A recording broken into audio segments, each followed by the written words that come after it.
Cop officer strangles woman and accuses her of car theft. He is sentenced to prison. Minutes later, on a bright weekday afternoon, the parking lot of a busy city grocery store was filled with people coming and going. Shoppers carried bags of fruits, bread, and vegetables, children pulled at their parents' hands, and cars moved in and out of the rows.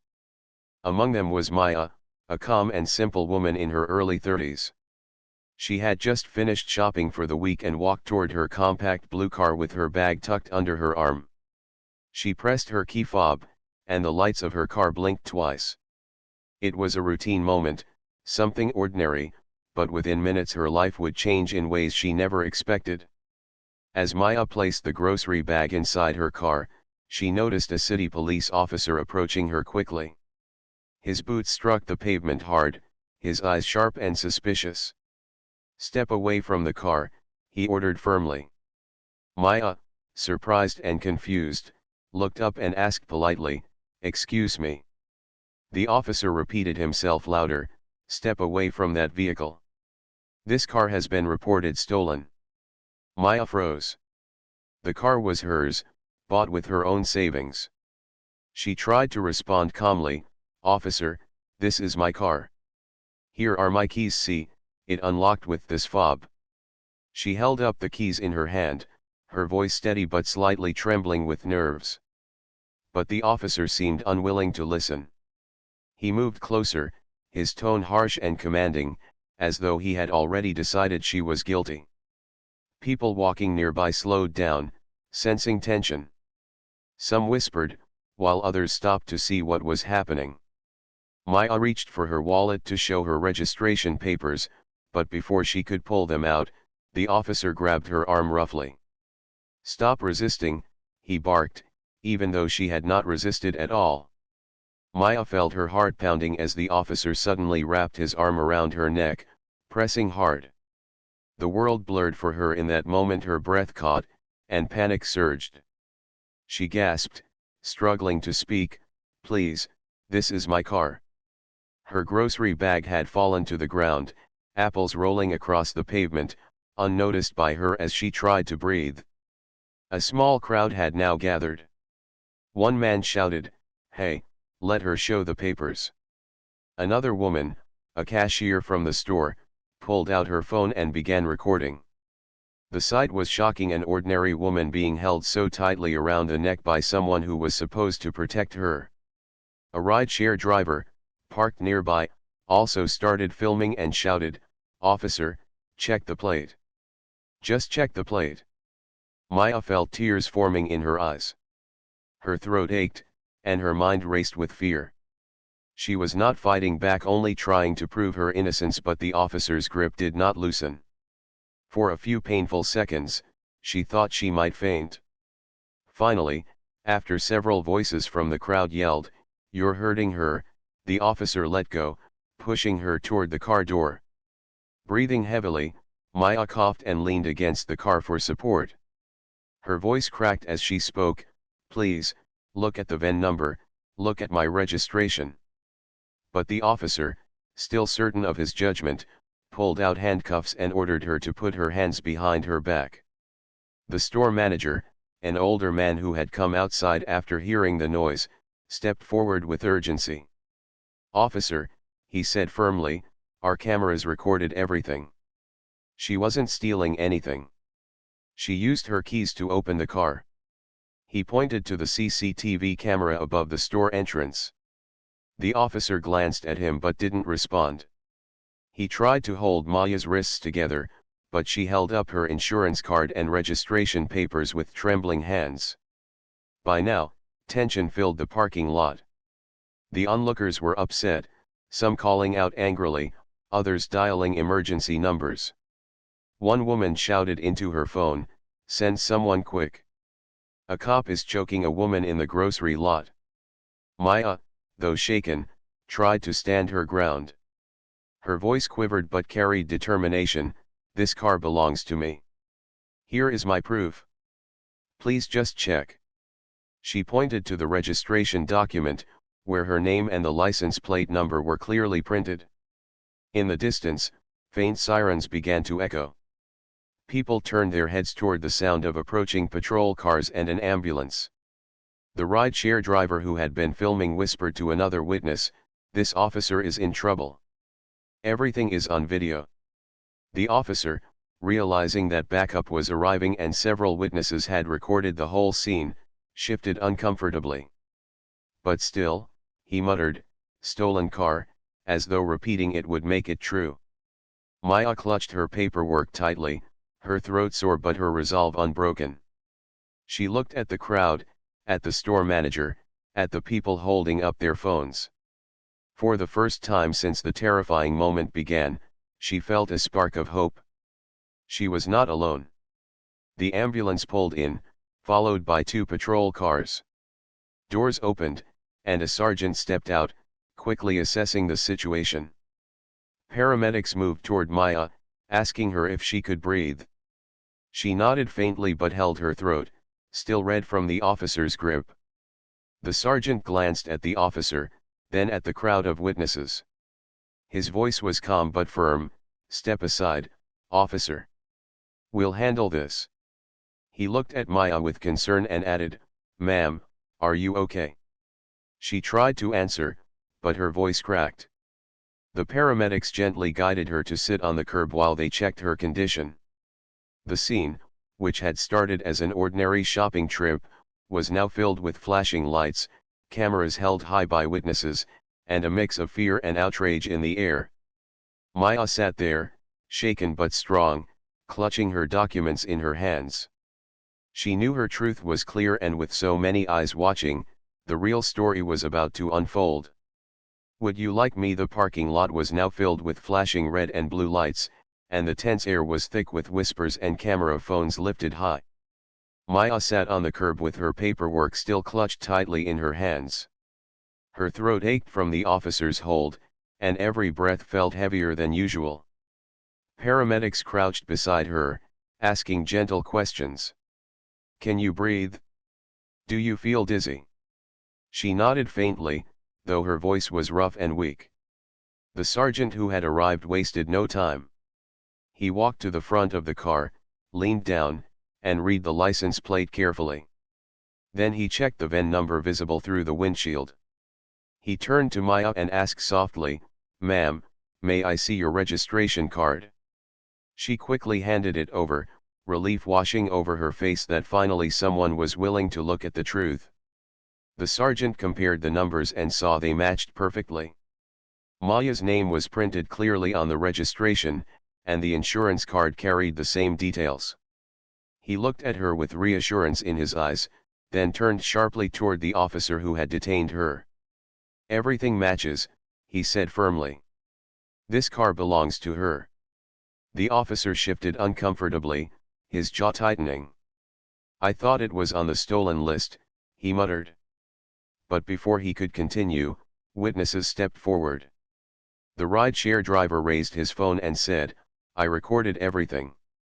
She showed her keys, and he still put his arm around her neck. The store cashier added, "I have it all too."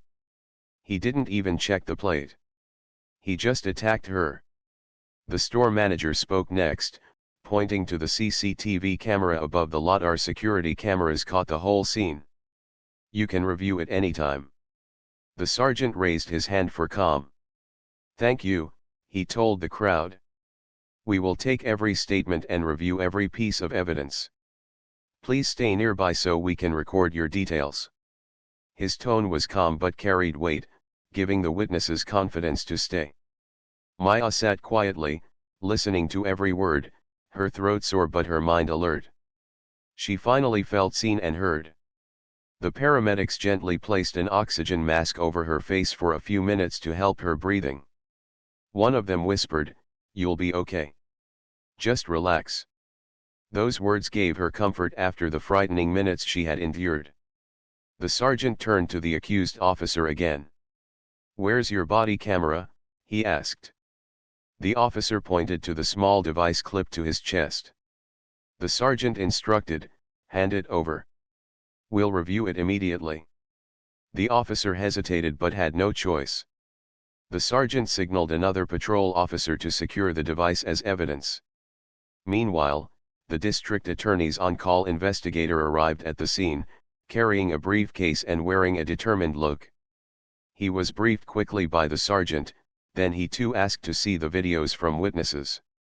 One by one, the bystanders showed the clips on their phones. Each video showed the same thing, Maya trying to explain, holding her keys and documents, while the officer restrained her violently. The investigator shook his head. "This is clear excessive force," he murmured. He requested copies from everyone willing to provide them, promising they would be included in the case file. Maya, still sitting with the paramedics, raised her voice as best she could. "Please, write down exactly what happened," she told the investigator. "He held me like that for a long time. I couldn't breathe. Please don't let my words be ignored." The investigator looked at her kindly and said, "Your statement will be recorded in full, ma'am. We won't ignore you." The officer who had accused her still stood nearby, looking less confident than before. His earlier authority seemed to vanish as more and more evidence stacked against him. A few officers whispered to each other quietly, realizing the seriousness of the situation. The sergeant finally said, "You're relieved of duty effective immediately. Your weapon and badge will be taken until further notice."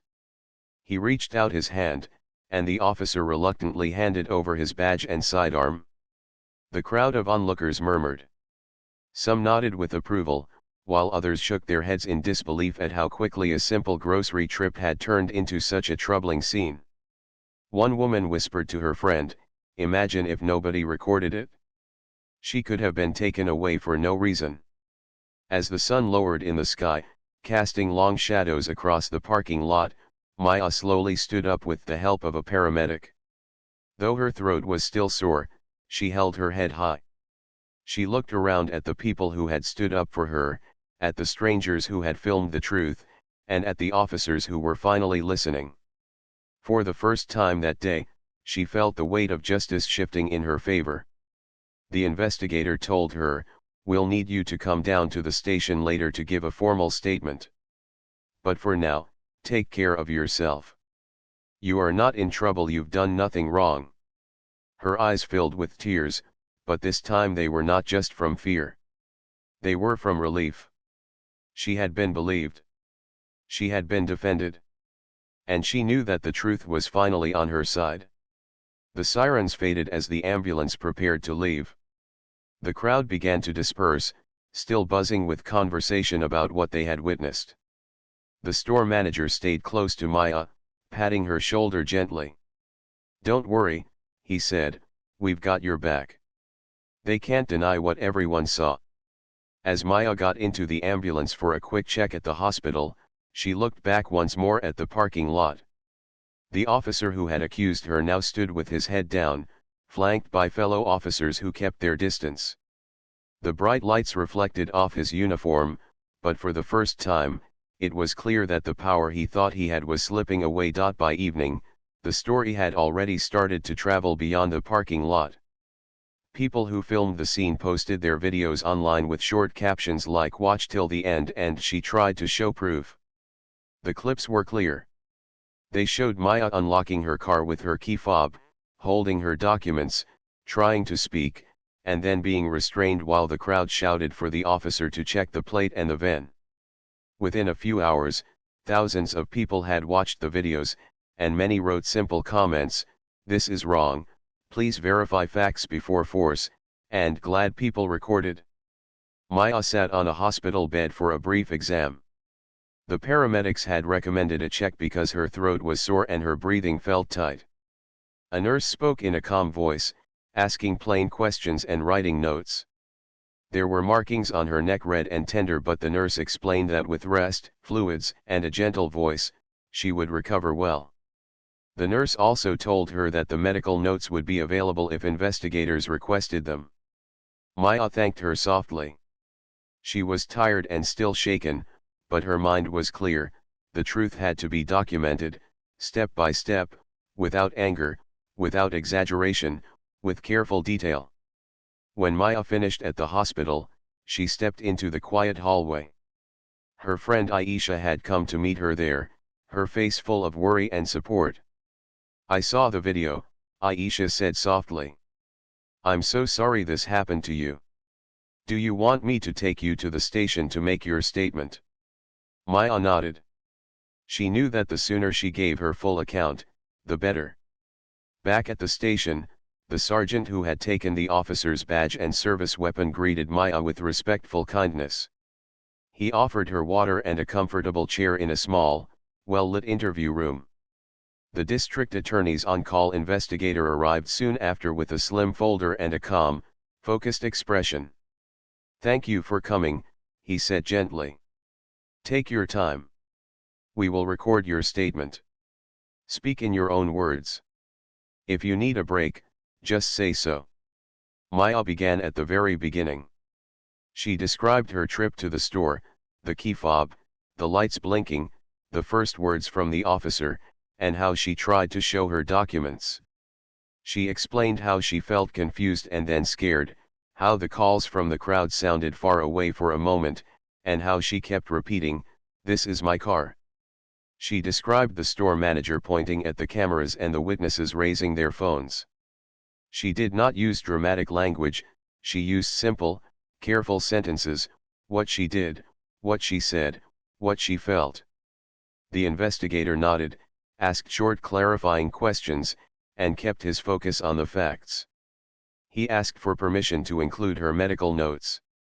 Maya agreed. In another part of the building, Internal Affairs had already begun their review. They collected the body camera device, the initial notes from the scene, and the witness contact list. They requested the store's CCTV footage and downloaded copies of several bystander videos from the internet with the help of the people who posted them. 2 earlier complaints against the same officer were found in the files. Those complaints had not been confirmed at the time due to little evidence, but they were now relevant for context and pattern review. The Internal Affairs supervisor wrote a short line in a memo: "Video review shows subject did not verify plate/VIN prior to force, witness accounts consistent, recommend immediate suspension pending criminal review." That evening, the police department held a brief press update. The spokesperson stood behind a simple podium and read from prepared remarks. The department acknowledged an incident, confirmed that a woman had been examined by medical professionals, and stated that the involved officer had been placed on leave while a full review was underway.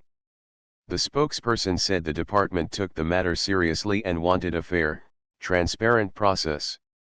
There were no excuses offered and no conclusions yet, only a promise to evaluate all evidence, including body camera footage, witness statements, and store CCTV.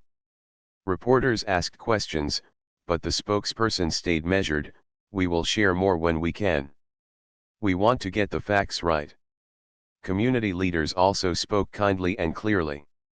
Some stood outside the station and said simple messages to the local media: "We ask for calm, we ask for truth, and we ask for change where needed." They asked for better training on plate and VIN verification, more de-escalation practice, and stronger rules against dangerous holds. A local faith leader added, "This is about trust. The public needs to feel safe when they speak, show documents, and ask officers to check facts." As the evening went on, the district attorney gathered with colleagues in a small conference room. They connected the facts they had: the videos, the body camera clip, the matching plate and VIN, the medical notes, the witness list, and Maya's recorded statement. The DA spoke in a steady tone: "We will make decisions based on evidence, not emotion. But we must act promptly."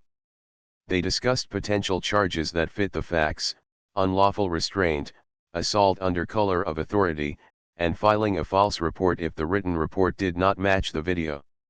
They also discussed an emergency after-hours hearing to request remand to custody if the judge found probable cause and a concern about witness safety or public trust. Meanwhile, Maya finished her statement and signed it. The investigator thanked her. "You did well," he said softly. "Your clear, careful words will help the process." Maya's friend Aisha squeezed her hand.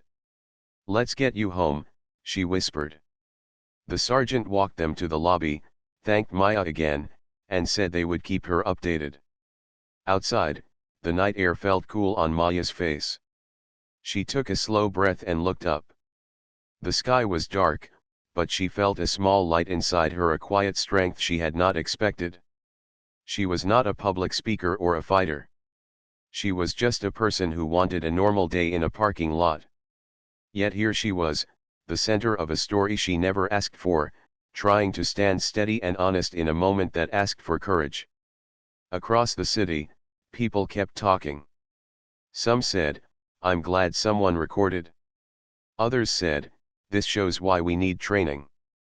A few worried about tension and asked everyone to stay calm while the process moved forward. In many homes, families discussed what to do if they were ever in a confusing moment: speak clearly, show documents, ask for a supervisor, check the plate and VIN, and, if safe, record. The store manager went back through the CCTV system and saved the 2 camera angles that showed the entire scene. He labeled them with the date and time and wrote a short description, then handed the files over to the investigators with a simple statement: "This is what happened." At the officer's home, there was silence. A union lawyer had advised him to wait and not make public comments. He had given a brief note to his representative. He believed the car matched a hot list and said he made a quick judgment. But the video did not support that version. It showed that he was asked to check the plate, and that Maya had documents in her hand. Internal Affairs noted the difference. The DA noted it too. Late that night, the district attorney filed the paperwork for the emergency hearing. The filing was short, focused, and based on the evidence. It requested that a judge review the videos and statements, determine probable cause, and consider remand to custody without bail given the seriousness of the conduct and concerns about public trust and possible pressure on witnesses. The DA also emphasized that this step was part of a fair, lawful process, not a rush to judgment, but a response to clear, recorded facts. Maya tried to sleep, but her mind replayed the day. She saw the parking lot, the crowd, the store manager's hand pointing to the camera, the sergeant's calm eyes, and the nurse's careful notes. She also saw kind acts, strangers who filmed, a cashier who spoke up, a driver who called for help, and friends who waited at the hospital. Each small act felt like a thread, and together those threads made a rope strong enough to hold the truth in place. In the morning, Aisha made tea and placed it beside Maya with a soft smile. The investigator left a message. Aisha said, "They may call you in again." They also said to rest. Maya took a sip and nodded. "I'm okay," she whispered. "I want to see this through." She answered a few gentle texts from relatives who had seen the videos and were worried. She thanked them and said she was all right, just tired. The department sent an internal bulletin to all officers that day, reminding them of verification steps for suspected vehicle theft: confirm the plate carefully, cross-check the VIN, and, when in doubt, slow down and call a supervisor. It was a small, immediate step while the larger review continued. Some officers read the bulletin and nodded. Others felt unsettled, understanding that a single decision could change many lives in moments. By afternoon, the DA's office had a hearing time. The judge would meet after hours to review the videos and the body camera clip. The sergeant prepared a short timeline: when the officer approached, when the crowd spoke up, when the sergeant arrived, when the paramedics examined Maya, and when the body camera device was collected. The store manager's CCTV files were added to the packet. The medical notes, with Maya's permission, were included to show the physical impact. Witness contact information and initial statements were attached. Maya dressed in a simple, neat outfit and met her civil rights attorney, whom she had spoken to by phone earlier. The attorney greeted her with a steady tone and a kind smile. "You did everything right," the attorney said. "We will stay focused on evidence and process. There may be noise online, but the courtroom is where the record matters." Maya nodded. She did not want noise. She wanted clarity. Before the hearing, the attorney helped Maya review what might happen.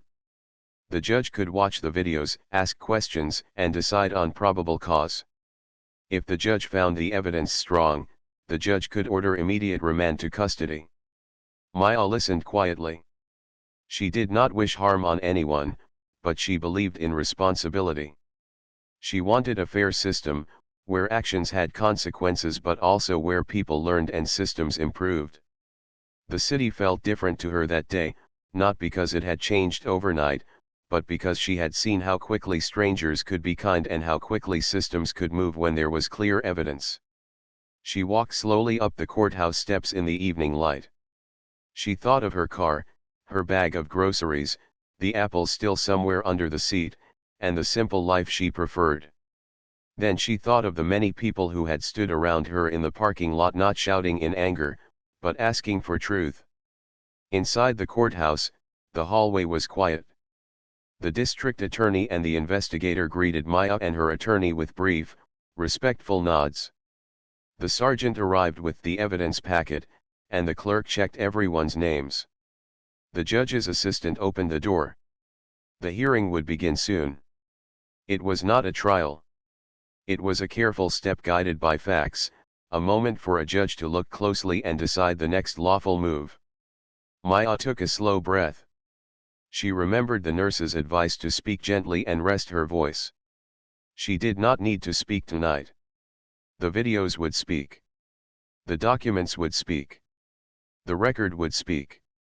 She looked at her attorney, who whispered, "We're here." And for the first time in 2 long days, Maya felt that those 2 words, simple and steady, were all she needed. The courtroom was quiet when Maya walked in with her attorney. The wooden benches were half filled with observers, most of them reporters or community members who had heard about the case. The judge entered with a firm step and calm eyes, carrying a stack of documents and the file that contained the evidence packet. Everyone stood until he was seated, then silence fell again. The district attorney spoke first, presenting the videos and the body camera clip. The judge leaned forward as the screen lit up with the recording. The entire courtroom watched Maya unlocking her car with her fob, the officer rushing forward, the confused exchange of words, and then the frightening moment when his arm went around her neck. The sound of Maya's strained voice saying, "This is my car," echoed through the room. Then came the crowd's shouts, "Check the plate," and the officer's refusal to listen. The judge pressed pause and looked down at the officer, who sat stiffly beside his union lawyer. "Do you dispute this footage?" the judge asked firmly.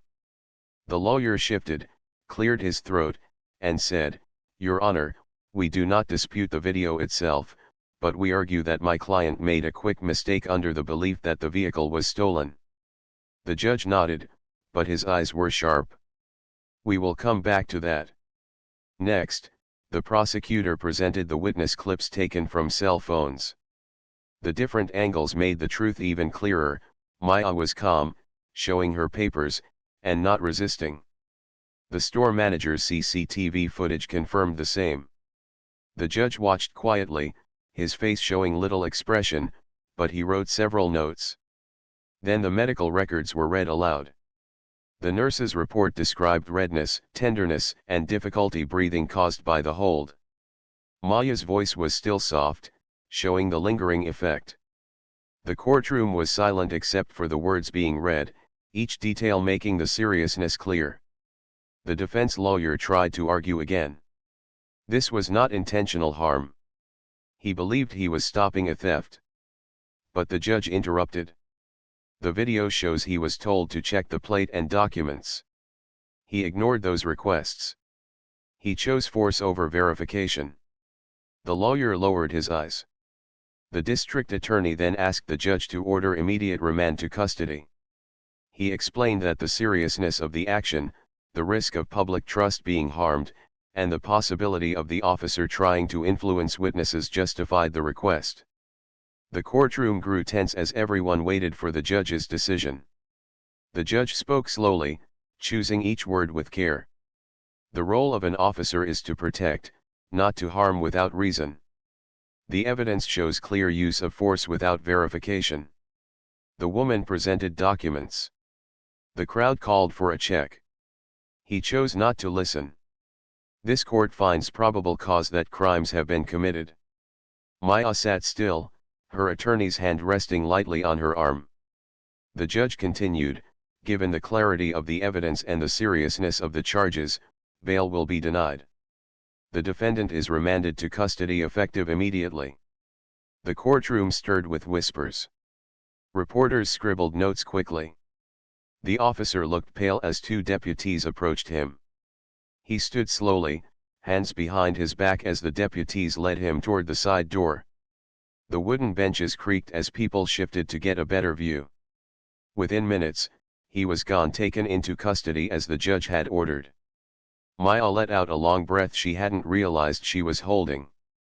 She did not smile or clap, she simply closed her eyes for a moment and whispered to herself, "The truth spoke." Her attorney leaned toward her and said, "You were brave. This is only the beginning, but this was a strong step." Outside the courthouse, the evening air was filled with voices. Reporters spoke into cameras, telling viewers that the officer had been remanded within minutes of the hearing. Some community members expressed relief that the system acted quickly when evidence was clear. Others reminded everyone that accountability should not end here, it must continue in policies and training. Maya stood quietly with Aisha at her side. She felt drained but steady. She thought about the strangers who had lifted their phones in the parking lot, the store manager who had stepped forward, the sergeant who had listened, the nurse who had written careful notes, and the judge who had spoken firmly. Each one had played a part in carrying the truth forward. That night, as news spread across television and social media, many people discussed the lesson. Families at dinner tables said, "Always check facts before acting." Community groups spoke about how trust was fragile but reparable with honesty and fairness. Police officers in other districts were reminded of the importance of slowing down and verifying before using force. Maya went home at last, her groceries still unpacked from the day before. She placed the apples back in a bowl, their bright colors a quiet reminder of how ordinary her day had started. She sat at the table with Aisha and whispered, "I just wanted to shop." And now, her voice trailed off. Aisha squeezed her hand. "And now, your voice helped people see. That matters." Maya nodded slowly. She felt no triumph, only a deep sense of responsibility. The case was far from over, but the direction was clear. Evidence had spoken louder than excuses. And for the first time in her life, she understood how much power truth could carry when people chose to stand together and not look away. Would you like me to now expand part 5 into 1,300 words in the same simple and engaging style? Months passed after that late-night hearing, and the case slowly moved through the courts.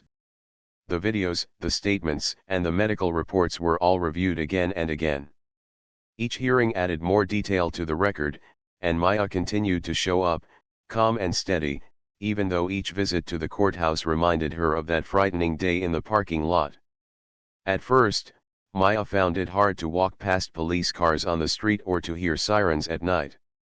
She would feel her chest tighten as memories returned.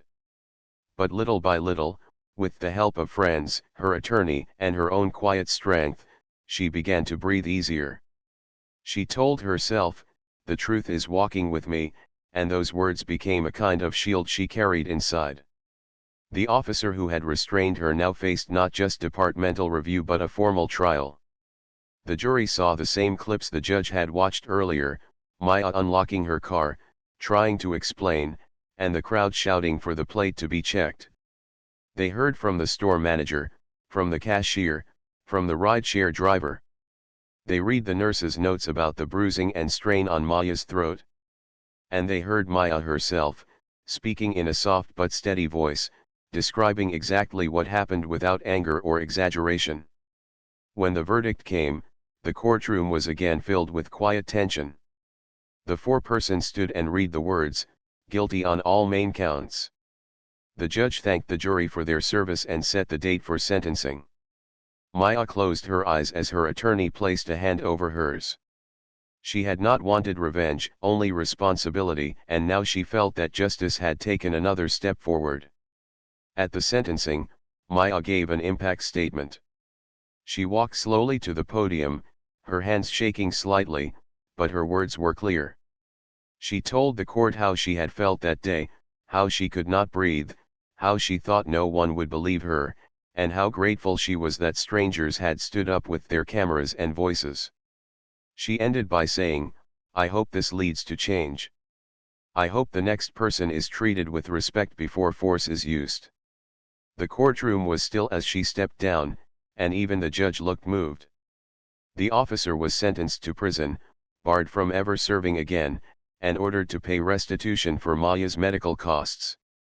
The news spread across the city, and people talked about it not as a scandal but as a lesson.